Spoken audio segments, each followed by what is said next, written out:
Hi, hello, welcome. Welcome back to another Onkruid video. Welcome back to something crazy for me. Let's try to record in some different locations. Still inside the house now. I guess that's a little bit of a pussy interpretation of the concept of recording in different locations, but it's dark as dicks outside, so and it's also raining. It's been raining for the entire day. Episode 17, tip 16 in Irvin Yalom's The Gift of Therapy, the book I left upstairs this time, but do know that it's still near and dear to me, both physically and mentally. Even if you guys are not excited about the whole new locations thing, at least the kitties are.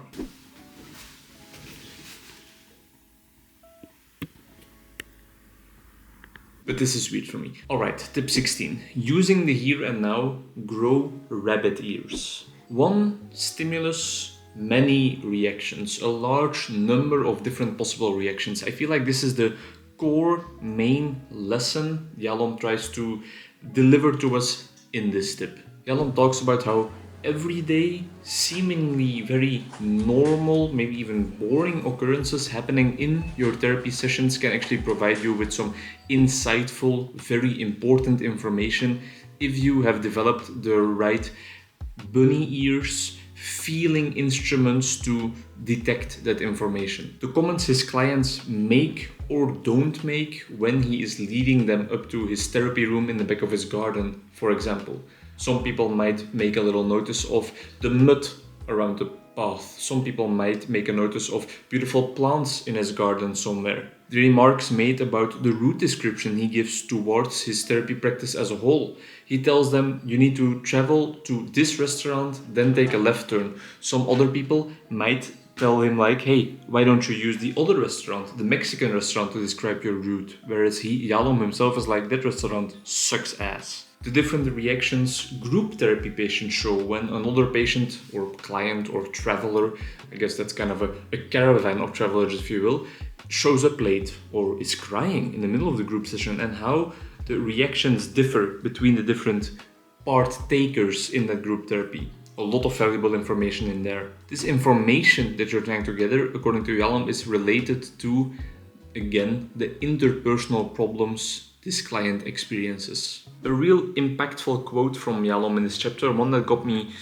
jittery and all excited. And if reading quotes making me jittery and excited is weird to you, then I'm sorry for the person I am, but please accept me as who I am. The quote was, "Therapy is like a live Rorschach test." One of those inked blood tests where people need to tell the therapist or the interviewer what they see in the inked stains. Therapy is like one of those in a sense that patients project their own observations, attitudes and meanings or interpretations onto the therapy session, onto the therapeutic relationship, onto everything that's happening inside of the therapy, and they might even do that unconsciously, but they definitely do it. It's your task to detect the information they are giving to you through this medium of them interpreting the therapy sessions. The biggest beauty here lies in comparing different people's reaction to the same stimuli, to the same single stimulus. One client might indicate the end of a session himself,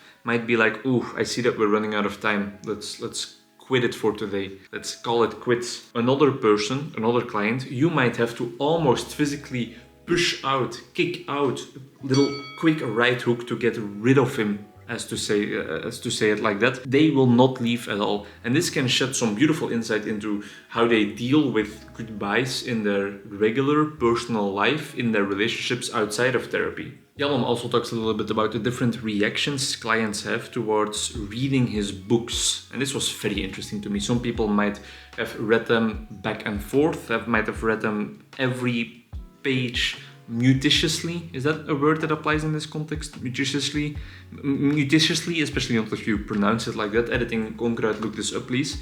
I think it means with great detail. They peruse his books. I know that means to look at or browse through with great detail. Thank you, Silicon Valley. What else was I talking about? Other people might throw them to the wayside, might not want to read them at all. Other people read some of the books and feel like, ooh, this Yalom guy is really close up and personal with his clients. That scares me. Or am I going to be interesting enough to become one of his interesting stories in the future as well? This got me thinking about my own thoughts about the subject. Free feed pics included today as a special treat, as a special bonus. My perfectionistic mind is telling me that the audio is going to be different in this clip because I'm sitting in a different location with different acoustics and how much I hate that, but I'm going to try and get past it and just enjoy the fact that I'm doing something new today. My clients inevitably sometimes find my online presence as my Onkruid alter persona, or whatever you want to call it. They can maybe find my pictures on Instagram, they can find my poems because my Instagram account is public, and they can find this YouTube channel. Their reactions to that can be vastly different. I've had a client tell me that she specifically watched one of my videos but had to click away from it because hearing me speak English, it was a client I was seeing in Dutch, was too weird for her. I had another client tell me that watching me create YouTube videos made her realize more like, oh right, that guy is also just human. He is not some elevated godly presence because he's my therapist. No, he has his own passions, his own things that he does in his free time. He has free time. He exists outside of this therapy room, and it was a valuable experience for her. Another person got inspired by my most successful video on my channel, my I Have to Learn How to Think Again video, and bought his own little book to write down his little memoirs, his reflections, to keep a commonplace book, to do whatever with it, just to be more conscious in life, like I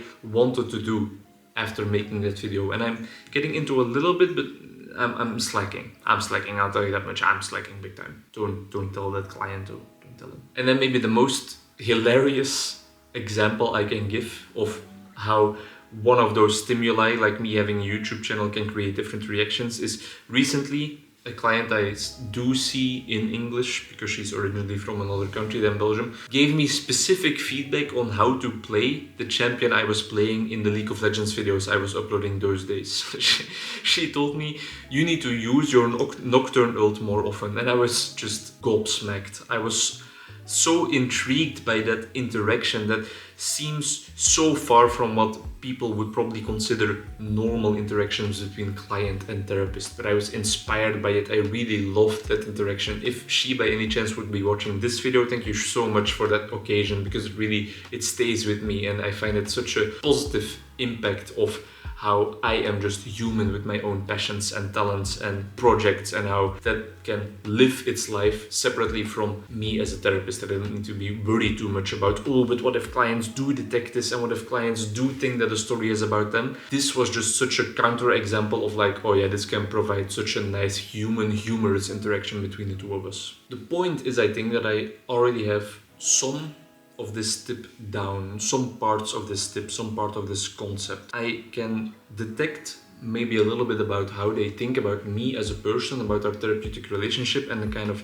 meanings they are attributing towards just this relationship, this interaction between us, from their reaction to that part of my life that they might discover. There's definitely a lot to learn for me still, though. I think I rely way too much on, and therefore invest way too much of my attention into insights, into cognition, into things that I know, things that I need to remember, to have enough attention, enough mental room left over to really focus on what is happening in the here and now, in the more daily occurrences, the more boring things, and to detect usable information from that. The piece of information I'm often confronted with is that I need to learn to let go more of my mind and use the rest of my body and feelings and emotions more in my therapy room, in my being as a therapist. And I think another example of this is my own reaction towards those clients that arrive late every single session, every single time. I just often say, oh, it's no problem at all. We'll try to fit in 50 minutes, and I give up some of my break in between clients. Or I tell them, no, it's completely okay, we'll try to add on those minutes to the next session. Whereas maybe I should pay a little bit more attention towards what that might say about their respect for me, or their incentive to work on themselves.